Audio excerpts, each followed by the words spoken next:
이 부족한 저희에 매년 설교할 기회를 주셔서 감사를 드립니다. 하나님은 이 시간에 하나님께서 부스러기 은혜라도 주셨으면 좋겠습니다. 저는 21년째 독일 베를린에서 살고 있습니다. 제가 살고 있는 베를린은 인구가 약 380만 명 정도가 됩니다. 그런데 이 중에 4분의 1 이상, 대략적으로 한 100만 명 정도가 자신의 뿌리를 외국에 두고 있는 사람입니다. 자기가 외국에서 왔든지 아니면 부모님 중에 한 분 혹은 두 분 다 외국에서 왔든지, 그것도 아니면 조상들이 언젠가 외국에서 왔던 사람들입니다. 외교 자료에 따르면은 한 180여 개 나라 출신들이 지금 베를린에서 살고 있습니다. 진짜 다양합니다. 전 세계 인구가, 전 세계 국가 사람들이 다 있다고 봐도 무방할 정도로 다양한 사람들이 살고 있습니다. 그런데 이렇게 다양한 사람들이 모여서 살다 보면 크고 작은 문제들이 늘 생깁니다. 베를린 길거리를 걷다 보면요, 히잡을 쓴 사람들을 아주 쉽게 볼 수 있어요. 주로 터키 사람들, 아니면은 시리아 난민들, 혹은 중동에서 온 난민들입니다. 이 사람들은 이슬람을 믿는 사람들이기 때문에 기독교 문화가 그 베이스가 되어 있는 이 독일하고는 뭔가 문화적으로 안 맞아요. 그러다 보니까 굉장히 얼짜는 일들이 자주 생깁니다. 아주 사소한 것 한 가지를 말씀을 드리면은, 요즘 사람들은 지하철을 타면 바로 핸드폰을 보잖아요. 핸드폰을 보면서 지하철을 타고 갑니다. 독일 사람들은 말이 없거든요. 그래서 혼자 가만히 갑니다. 그런데 이 중동에서 오신 분들은요, 그렇지가 않아요. 볼륨을 최대한으로 올립니다. 마치 집에서 텔레비전을 보는 것처럼 볼륨을 최대한 올려가지고 그렇게 드라마를 봅니다. 아니면은 뭔가 그 중동의 그 멜로디가 있어요. 특이한 멜로디가 있어요. 그런 그걸 틀어놓고요, 아주 큰 소리를 틀어놓고 그렇게 갑니다. 그러면 내가 원치 않아도 그 중동 음악을 들을 수밖에 없습니다. 이렇게 눈 감고 있던 사람도 한 번씩은 다 쳐다봐요. 굉장히 짜증이 납니다. 어쩌면 그분들은 잘못하는 게 아닐 수 있어요. 왜냐하면 그분들이 사는 곳에서는 그렇게 하는 게 자연스러운 겁니다. 그러니까 베를린에 와서도 자연스럽게 이렇게 행동하는 겁니다. 남의 눈치를 안 봅니다. 하지만 다른 나라에 와서 내가 하던 대로 하다 보면은 불쾌감을 줄 수가 있습니다. 이러다 보니까 요즘 독일에 그 외국인을 싫어하는 사람들이 굉장히 빠르게 늘어납니다. 극우주의자들. 인종차별도 심해지고요. 그리고 외국인 혐오 범죄도 점점 늘어나고 있습니다. 예전에는 안 그렇습니다. 그래서 이민자로 살면서 요즘 좀 조심스러워요. 독일 사람들이 볼 때에는 그 중동 사람들이나 한국 사람들이나 똑같이 외국인일 뿐입니다. 그래서 그 중동 사람들에게 가지고 있는 그런 외국인 혐오 범죄, 그게 내게 닥쳐올 수도 있는 겁니다. 상황이 이렇다 보니까 이 땅에서 나는 어떻게 살아야 되나, 그걸 늘 생각하게 됩니다. 그 사람들을 보면서 나는 저렇게 혐오감을 주지는 않나, 그걸 늘 돌아보게 됩니다. 그런데 이런 질문은 굳이 이민자가 아니더라도 많이 하는 질문입니다. 여러분도 가끔 그러시죠? 이 세상을 어떻게 살아야 되나? 그런 질문을 던지시죠. 삶이 원하는 대로 풀리지 않을 때 내가 잘 살고 있나? 나는 이 세상에서 어떻게 살아야 되나? 그런 질문을 마주하게 됩니다. 그리고 우리 믿는 사람들은 하나님 앞에 와서 예배하면서 기도할 때 자신의 삶을 돌아봅니다. 나는 하나님 앞에서 어떻게 살아야 되나? 하나님 앞에서 이 질문을 던지게 됩니다. 여러분, 우리는 어떻게 살아야 할까요? 이 땅에서 우리는 어떻게 살아야 할까요? 하나님께서 성경을 통해 주시는 그 말씀에 귀 기울여 봅시다. 하나님만이 우리 인생에 답을 주실 수 있습니다. 아멘. 오늘 살펴볼 본문은요, 창세기 첫 부분입니다. 이 부분을 살펴보는 이유는 하나님이 세상을 어떤 원리로 만드셨나 그것을 따져보기 위해서입니다. 비교상으로 생각해 보겠습니다. 영국에 가면 자동차 핸들이 우리나라와는 다른 위치에 있습니다. 우리는 핸들이 자동차 왼쪽에 있는데 영국에는 오른쪽에 있습니다. 반대입니다. 그리고 달리는 차선도 반대입니다. 우리는 진행 방향 오른쪽 차선으로 달리는데 영국은 왼쪽입니다. 그래서 처음 영국에 가신 분들은 이게 굉장히 헷갈린다고 해요. 운전을 하다 보면은 아주 헷갈리고 조심스럽다고 말합니다. 왜 그럴까요? 교통 체계가 다른 겁니다. 그 땅에 교통이 운행되는 원리가 완전히 다른 것입니다. 만약에 이 원리를 무시하고 내 편한 대로, 내 익숙한 대로 그렇게 운전해버리면 사고가 납니다. 그렇지 않겠습니까? 마찬가지입니다. 하나님께서 이 세상을 운행하십니다. 하나님께서 이 세상을 운행하시는 데는 원리가 있습니다. 하나님의 원칙에 따라서 이 세상이 움직입니다. 그런데 우리가 그것을 무시해버리고 내 마음대로 살아버리면 문제가 생깁니다. 흔히 말하는 인생의 사고가 생깁니다. 어려움에 봉착할 수 있습니다. 그래서 우리는 하나님께서 어떤 원칙으로 이 세상을 만드셨고 또 어떤 원리로 이 세상을 운행하고 있는지 그것을 살펴보아야 합니다. 그래야 하나님이 만드신 이 세상 속에서 바르게 살 수 있습니다. 자, 그러면 하나님은 어떤 원리로 이 세상을 만드셨습니까? 첫 번째로 사랑의 원리로 만드셨습니다. 본문 2절을 보겠습니다. 땅이 혼돈하고 공허하며 흑암이 깊음 위에 있고 하나님의 영은 수면 위에 운행하신다.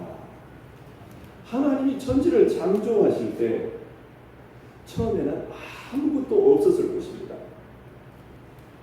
과학자들은 이 우주가 어떻게 생겨났는가 무의 상태에서 빅뱅, 대폭발이 있었다고 합니다. 그리고 그 폭발에 의해서 별들이 만들어졌다는 겁니다. 뭔가가 생겨난 겁니다. 하지만 성경은 이것에 대해서는 자세히 말하지 않습니다. 태초에 하나님이 천지를 창조하신다. 그렇게만 말하지 어떻게 이 우주가 생겨났는지 거기에 대해서는 자세히 말하지 않습니다. 단 성경은 그 다음 상황부터 자세히 말하고 있습니다. 이 땅에 뭔가가 생겨났는데 그때 상태가 어땠다고 합니까? 땅이 혼돈하고 공허했습니다. 공허하다는 말은 텅 비었다는 말이거든요. 생명체가 없었다는 말입니다. 그리고 빛도 없어서 흑암 상태였습니다. 또한 이 지구는 온 세상이 물로 덮여 있었다. 그렇게 말합니다. 성경을 잘 읽어야 합니다. 참고로 창세기에서 물은 심판의 이미지가 강합니다. 창세기 6장에서 9장까지 노아의 홍수 이야기가 나옵니다. 그 당시 사람들이 범죄해서 이 땅이 죄악 가운데 살아갈 때 하나님께서는 하늘의 물과 땅의 물을 가지고 홍수를 내셔서 이 땅을 심판하셨습니다. 그러므로 1장 2절에서 세상이 온통 물로 덮여 있었다. 이 말은 절대로 좋은 의미가 아닙니다. 이 땅이 굉장히 안 좋은 그런 상태였다는 거예요. 그런데 그런 안 좋은 이 세상을 그 위를 하나님의 영이 운행하셨다고 합니다. 여기서 운행하다 이 단어가 중요합니다. 이 단어를 좀 주목해 볼 필요가 있어요. 히브리어로 보면 라하프라는 단어입니다. 라하프 라프가 뭐냐? 새가 둥지에서, 어미새가 둥지에서 날개를 퍼덕퍼덕거리는 그 장면을 라하프라고 합니다. 혹은 새가 둥지에서 알을 품기 위해서 날개를 펴고 둥지를 품고 있는 그것을 라하프라고 합니다. 그러니까 문제 많은 이 세상, 혼돈이 있고 공허하고 흑암이 있는 이 세상을 하나님의 영이 라하프, 품고 계셨다. 그 말입니다. 어미닭이 알을 품듯이 하나님께서 그렇게 품으셨다는 거예요. 왜 품으셨을까요? 생명을 주기 위해서입니다. 성경에는 이와 유사한 말씀들이 여러 곳에 나옵니다. 이런 말씀이 있어요. 하나님은 자비롭고 긍휼이 많으신 분이시다. 그래서 노하기를 더디하신다. 여기서 긍휼이라는 말을 히브리어로 보면 라훔이라는 단어입니다. 우리가 성경을 읽다 보면 구약 성경 중에 나훔스가 있습니다. 이 나훔이라는 이름이 라훔에서 왔습니다. 이 라훔이 뭐냐? 이 라훔이라는 단어는 원래 어머니의 아기 집을 가리키는 단어입니다. 그러니까 긍휼이 많으신 하나님은 마치 어머니가 태아를 품고 있는 것처럼 그렇게 우리를 품고 계시는 분이시다. 그런 의미입니다. 여러분, 뱃속에 태아가 발길질을 한다고 해서 어머니가 그 뱃속에 있는 태아를 막 때립니까? 혹은 뱃속에 있는 태아도 배변을 합니다. 뱃속에 있는 태아가 배변을 했다고 해서 어머니가 그 뱃속에 있는 태아를 막 꾸짖습니까? 아닙니다. 여전히 어머니는 자기 자녀를 뱃속에서 품고 있습니다. 우리 하나님이 그렇습니다. 우리가 죄짓고 우리가 실수하고 우리가 못난 짓을 해도 하나님은 품고 계십니다. 그냥 품고 있는 것이 아닙니다. 자기의 생명을 태아에게 줍니다. 태아와 어머니 사이에 탯줄이 있잖아요. 그 탯줄을 통해서 어머니가 먹는 영양분이 그대로 태아에게 갑니다. 아기는 어머니로 인해서 살아갑니다. 이처럼 태아는 어머니의 생명으로 살아가는 존재입니다. 마찬가지입니다. 긍휼이 많으신 하나님, 그 하나님으로 인해 우리 역시 살아갑니다. 그리고 그 하나님께서 우리에게 자기 생명을 주셨습니다. 어떻게 해요? 예수님을 생각해 보십시오. 그가 천임은 우리의 허물 때문이에요. 그가 상함은 우리의 죄악 때문이다. 그가 징계를 받음으로 우리가 평화를 누리고 그가 채찍에 맞음으로 우리는 나음을 받았도다. 예수님으로 말미암아서 우리는 생명을 얻은 것입니다. 예수님께서 스스로에 대해서 이렇게 말씀하십니다. 내가 곧 길이요 진리요 생명이니. 예수님이 생명이십니다. 하나님은 예수님을 통해서 자기의 생명을 우리에게 주신 것입니다. 우리를 위해 고난을 당하게 하시고 우리의 죄를 속죄하게 하시고 우리에게 영원한 생명을 가질 수 있게 해주셨습니다. 이런 사랑으로 우리를 대하는 것, 그것이 바로 하나님의 긍휼입니다. 하나님의 긍휼, 이 긍휼을 창세기 1장 2절은 하나님의 영은 수면 위에 운행하셨다. 그렇게 표현하고 있습니다. 혼돈과 공허, 인생의 어둠이 가득한 그런 세상을 하나님께서 자신의 긍휼로 품고 계신 겁니다. 그래서 우리에게 생명이 오게 했습니다. 저는 이 창세기를 묵상할 때마다 생각나는 구절이 있습니다. 요한복음 3장 16절입니다. 하나님 세상을 이처럼 사랑하사 독생자를 주셨으니 이는 그를 믿는 자마다 멸망하지 않고 영생을 얻게 하려 하십니다. 여기서 이처럼 사랑하사, 이처럼이 무엇을 의미할까요? 이 이처럼은 오늘 성경에 나오는 하나님의 영이 운행하셨다, 품고 계셨다, 그 말씀입니다. 하나님은 라하프, 닭이 알 품듯 우리를 품어주셨습니다. 라후, 어머니가 아기를 품고 있듯이 우리를 그렇게 품어주셨습니다. 그래서 우리는 영생을 얻게 되었습니다. 저와 여러분은 지금까지 이런 하나님의 사랑 속에서 살아온 것입니다. 내가 알았든지 몰랐든지 우리는 그 하나님의 사랑 속에서 살아온 겁니다. 왜 그렇습니까? 하나님께서 천지를 그렇게 만들어 놓으신 거예요. 그 사랑의 원리로 만들어 놓으신 거예요.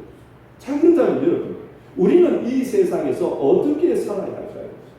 하나님께서 사랑의 원리로 이 세상을 만들어 놓았다면 우리는 여기서 어떻게 살아야 하겠습니까? 사랑으로 살아야 합니다.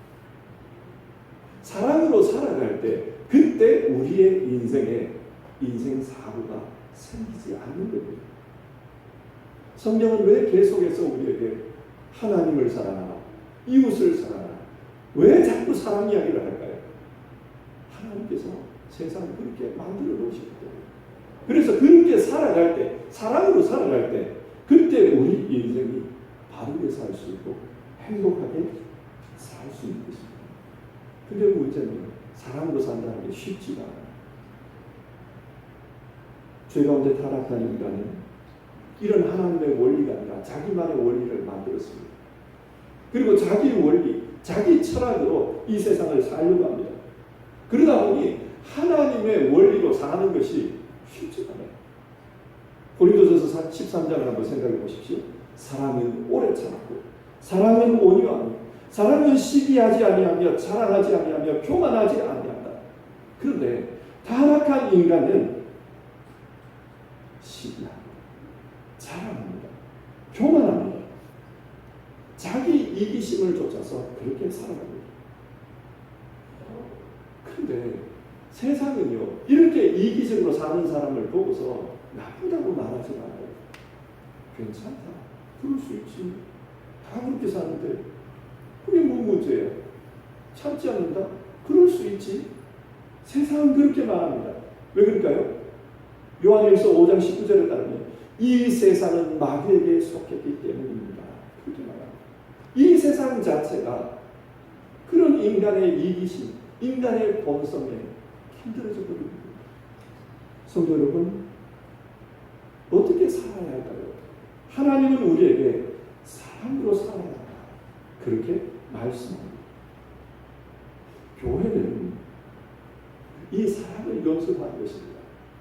쉽지 않죠. 자연적으로 사랑이 되면 얼마나 좋겠습니까? 그게 안 돼요. 그래서 하나님은 교회를 통해 예수 믿는 믿음으로 예수 사랑 받고 우리도 그 사랑 따라서 살라고, 이 사랑 연습하라고 교회를 세워주셨습니다.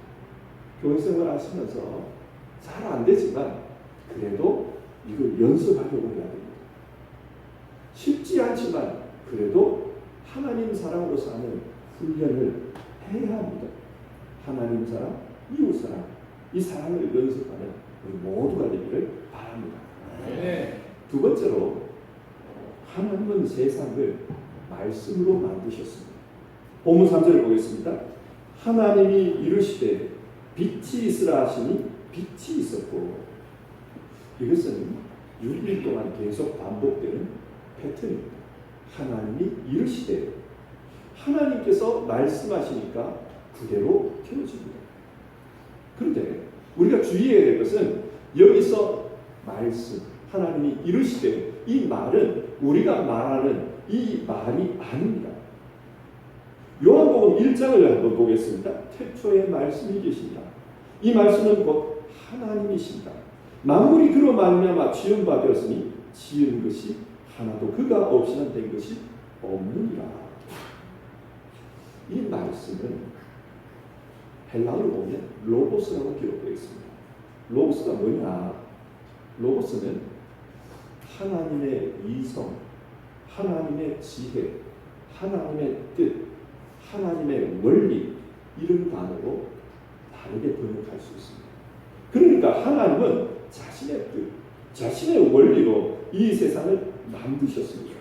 그렇기 때문에 하나님의 뜻대로 만들어졌기 때문에 그 세상을 보시면서 보시기에 좋았더라, 그렇게 반응하신 겁니다. 이 세상은 하나님의 뜻, 하나님의 원리로 만들어졌고 하나님의 뜻에 따라서 운행되고 있습니다. 자, 그렇다면 우리는 이런 세상에서 어떻게 살아야 되겠습니까? 하나님의 뜻, 하나님의 말씀으로 살아야 됩니다. 이 말씀이 뭐냐? 요한복음 1장 14절. 말씀이 육신이 되어 우리 가운데 거하시며 예수님이 말씀이라고 합니다. 따라서 말씀을 따라서 산다는 것은 예수님 안에서 살아갑니다. 사도행전 4장 12절을 보면 다른 이로서는 구원을 받을 수 없나니 천하 사람 중에 구원 얻을 만한 다른 이름을 우리에게 주신 이 없느니라 그렇게 말합니다. 이 말씀을 듣고 많은 분들이 질문을 가져요. 왜 예수님만 믿어야 되나? 왜 부처님이나 공자님 같은 분은 믿으면 안 되고 예수님만 구원을 줄 수 있느냐? 이유는 간단합니다. 하나님께서 이 세상을 어떻게 만드셨습니까? 하나님의 말씀, 하나님의 이성, 하나님의 원리로 만드셨기 때문에, 그리고 그 하나님의 말씀 예수님이기 때문입니다. 그래서 우리는 예수님을 통해서만 구원을 얻을 수 있습니다. 요즘 한국 뉴스를 보니까 교통사고 이야기가 뉴스에 자주 나오는 것 같아요. 큰 교통사고로 많은 사람이 죽었다, 그런 뉴스죠. 왜 이런 사고가 납니까? 예를 들어 일반 통행 도로인데 역주행을 해버리면 사고가 날 수밖에 없습니다. 정해진 교통법규를 어긴 겁니다. 이처럼 하나님은 예수 그리스도를 통해서 우리를 살게 하셨는데 예수 그리스도가 아닌 다른 길을 찾아가면 어떻게 되겠습니까? 문제가 생길 수밖에 없습니다. 인생 사고가 날 수밖에 없습니다. 예수님 말씀하십니다. 내가 곧 길이요 진리요 생명이요. 예수님 스스로가 우리 인생의 길이고 우리 인생의 진리라고 하셨습니다. 우리는 이 진리를 따라서 이 세상에서 살아야 합니다. 그때 우리를 통해 하나님의 뜻이 이루어집니다. 구원이 이루어집니다. 한 가지 예를 말씀드리겠습니다. 2005년에 있었던 일입니다. 중앙아시아에서 선교하시던 어떤 선교사님이 선교하다가 큰 어려움을 당했어요. 그분은 오랫동안 중앙아시아에서 복음을 전하고 있었습니다. 그런데 그 오랫동안 했던 선교 사역이 완전히 와해될 지경에 이른 겁니다. 왜 그렇게 됩니까? 이분은 중앙아시아에 들어가서 성인, 어른 무슬림들에게 복음 전하는 게 어렵다는 걸 알았습니다. 그래서 어린이들을 타겟으로 삼은 거예요. 어린이들에게 먼저 복음을 전했습니다. 그리고 그 교회 다니는 어린이들에게 한국에서 선교금이 오면 그 선교금을 가지고 학교를 보내고 중학교를 보내고 고등학교를 보내고 대학교를 보내고 이렇게 한 이유는 결국은 교회는 그 지역 사람들이 이끌어가야지 선교사들이 끝까지 이끌어갈 수 없다. 그래서 이 어린 아이들을 키워가지고 그 중앙아시아 교회들을 이끌어가는 지도자로 세우려고 했던 겁니다. 그래서 제자훈련을 계속 했던 겁니다. 그런데 그렇게 오랫동안 키웠던 학생 중 하나가 어느 날 교회 앞에서 양심 고백을 해버립니다. 나는 여전히 무슬림입니다. 나는 대학 학비를 받기 위해서 그리스도를 벗어 살았을 때 나는 뼛속까지 무슬림입니다. 그렇게 고백해요. 그리고 이 당시에, 지금은 많이 달라진 것 같은데 이 당시에 중앙아시아에서 누가 선교사다, 누가 예수 믿는 사람이다 이렇게 되어버리면 그 지역사회에서 매장을 당한 거예요. 그러니까 사회적으로도 더 이상 뭔가 활동할 수 없는 그런 환경이 되어버린 겁니다. 만약에 이 청년이 자칫 마음 먹기에 따라서는 교회 사람들을 다 작성될 수도 있습니다. 교회 전체가 어려움에 처한 겁니다. 이 선교사님이 그 청년으로부터 그 고백을 듣고는 멘붕이 온 거예요. 그리고는 무슬림 선교는 안 되는 거구나. 내가 이렇게 오랫동안 고생했지만 이게 되는 게 아니구나. 그런 마음이 들었다는 거예요. 그리고 그때 또 마침 사모님이 병이 들어요. 사모님이 병이 드시니까 하나님이 나보고 여기 떠나라는가 보다. 그런 생각을 하고 십수년의 이런 그런 선교사를 다 내려놓고 철수할 생각을 하고 있었습니다. 근데 그때 독일 어디에서 편지가 왔대요. 편지가 오더니 돈이 선교 헌금이 온 겁니다. 이분이 생각을 했어요. 어떻게 알지도 못하는 곳에서 마치 이때에 이런 위로의 편지와 선교 헌금이 온 것일까? 그런 생각을 하다 보니까 이분의 결론은 하나님이 나를 불쌍히 여기시구나. 그리고 포기하지 말고 계속 일하라고 하시나 보다. 그런 생각을 했다는 겁니다. 그래서 이분은 다시 이 청소년 사역을 하게 되고 결국은 거기서 몇몇의 교회 지도자를 키운 겁니다. 대학까지 졸업시키고 지도자로 세워서 그 현지 교회들을 다 맡기고 본인은 한국으로 귀국하게 된 겁니다. 제가 이 이야기를 들은 게 2017년이었습니다. 독일에서 선교사 수련회가 있었는데 거기서 이야기를 들었습니다. 그리고 이때 설교를 하더니 이 간증을 하더니 저희 신학교 동기 목사님이었어요. 그래서 설교가 끝난 다음에 찾아가서 이제 인사를 나누었습니다. 그리고 물어봤어요. 독일 어디서 그런 편지가 왔었습니까? 베를린 어느 교회였다. 근데 자기는 모르겠대요. 왜냐하면 무명으로 왔기 때문에 모르는 사람한테서 왔기 때문에 어느 교회인지 모르겠다. 그 이야기를 했습니다. 그 이야기를 나누면서 제 생각에는 베를린에서 그런 큰 액수의 선교금을 보낼 수 있는 한인교회는 제가 일하는 그 교회밖에 없어요. 그래서 수련회가 끝나고 교회로 돌아와가지고 선교 서류체를 제가 확인을 해보았습니다. 그리고 확인하다 보니까 그맘때 2005년 그맘때에 우리 교회에서 이분에게 이메일 보낸 그 이메일 사본이 출력돼가지고 거기 꽂혀 있었어요. 제가 그 담임 목사가 있을 때가 아니라 제 전임 목사가 있을 때였습니다. 그래서 교인들에게 물어봤습니다. 어떻게 그곳에 선교금을 보내게 됐습니까? 그때 우리 교회에서는 각 구역별로 이 선교 지역을 나눠서 기도를 하고 있었다고 합니다. 어떤 구역은 아프리카, 어떤 구역은 중앙아시아, 동남아시아, 또 북아메리카, 남아메리카 이렇게 나눠가지고 기도를 하고 있었고 이 구역은 어떻게 하다 보니 중앙아시아가 배당이 된 거예요. 그런데 중앙아시아에 아는 사람이 아무도 없는 거예요. 그래서 그 구역원 중에 어떤 분이 한국에다가 연락을 해서 자기 모교에 연락해서 중앙아시아에 아는 선교사님이 있습니까? 그래가지고 소개를 받아서 편지를 하고 또 그렇게 기도하는 중에 구역원들이 선교금을 보내자 이래 차곡차곡 선교금 모아가지고 보냈다는 거예요. 알지도 못하는 사람에게 이 선교를 한 거죠. 제가 이 말씀을 드리는 이유는 하나님은 우리가 모르는 이런 상황에서도 일하고 계신다는 것입니다.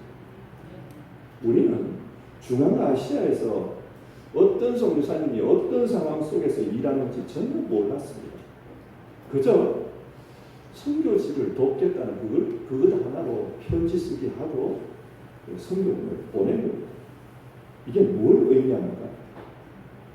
이 세상은 사람의 계획에 따라서 움직이는 게 아니랍니다.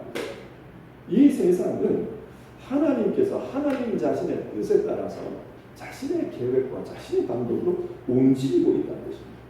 그래서 우리 주님은 그 하나님의 뜻이 이루어지도록 하기 위해서 지금도 하나님 보좌 우편에서 기도하고 계시고 그리고 성령을 통해서 역사하고 계십니다. 따라서 우리는 그 하나님의 뜻, 하나님의 말씀, 예수 그리스도 안에서 믿음으로 살아갈 때 그때 하나님의 역사에 동참할 수가 있습니다. 내가 알지 못했지만 하나님께서 일하는 가운데 나도 하나님과 함께 일하는 그런 일이 일어납니다. 그렇기 때문에 때로는 내게 힘든 상황이, 때로는 내게 어려운 상황이 주님께서 일하기 때문에 마침내 합력해서 선이 이루어지는 그런 일들이 벌어집니다. 성도 여러분, 우리가 예수님을 믿는 것은 하나님의 통치에 참여하는 것입니다. 내가 예수님을 믿고 안 믿고가 뭐 그리 대단한 일일까? 사람들은 그렇게 생각합니다. 내가 오늘 예수님 앞에서 그 말씀대로 살려고 노력하는 게 이 70억이 넘는 인구 가운데 무슨 대단한 일일까? 우리는 그렇게 생각합니다. 그게 아닙니다. 하나님은 예수님을 믿는 이 사람들을 통해서 일하십니다. 이게 하나님의 창조물입니다. 말씀으로 만드셨고 그 말씀이신 예수님의 역사 가운데 이 세상은 되어져가고 있다는 겁니다. 그리고 우리가 예수님을 믿고 그 예수님의 말씀대로 살려고 하는 것, 그것은 굉장히 중요합니다. 여러분들이 예수님을 믿고 이게 어떤 의미인지는 모르겠지만 그 문 앞에서 열심히 신앙하면서 살아가고 내가 알지 못하지만 하나님의 그 통치 가운데 그것이 사용된다는 것을 꼭 믿으시길 바랍니다. 설교를 마무리하겠습니다. 우리는 복잡한 세상을 살고 있습니다. 불확실한 미래를 향해서 걸어가고 있습니다. 그래서 항상 어떻게 살아야 할까? 그런 질문을 합니다. 오늘 성경 우리에게 하나님께서 만드신 창조 원리대로 살아라. 그걸 말씀합니다. 하나님은 사랑과 말씀으로 진리로 이 세상을 만드셨습니다. 그러므로 우리가 사랑과 진리 가운데 살아가면 하나님의 통치에 참여할 수 있습니다. 성경은 우리 믿는 자들을 향해서 우리의 시민권은 하늘에 있다 그렇게 말씀합니다. 우리는 이 땅에 살지만 하늘나라에 속한 사람이라는 말입니다. 이걸 다른 말로 표현해 보면 우리는 이 땅에서 영적인 이민자로 살고 있는 것입니다. 우리가 영적인 이민자로 살면서 때로는 세상 사람들과 불편할 수 있어요. 우리 그걸 조심해야 돼요. 세상 사람들이 교회를 혐오하게 해서는 안 됩니다. 욕을 해서는 안 됩니다. 그 사람들을 배려해야 돼요. 그러나 동시에 또 우리가 잊지 말아야 될 것은 너무 세상을 배려해서 세상을 따라가다가 우리의 원칙을 잃어버리면 안 된다는 겁니다. 하나님께서 하나님 나라 사람들에게 말씀하신 원칙이 있습니다. 사랑하면서 살아라. 그리고 예수 안에서 예수 진리에 따라서 살아라. 우리에게 그것을 말씀합니다. 성도 여러분, 교회 생활 하시면서 사랑해서 진리의 삶을 잘 배우고 훈련할 수 있기를 바랍니다. 그래서 하나님의 역사가 여러분을 통해 이루어지기를 주님의 이름으로 축원합니다. 우리 이 시간 같이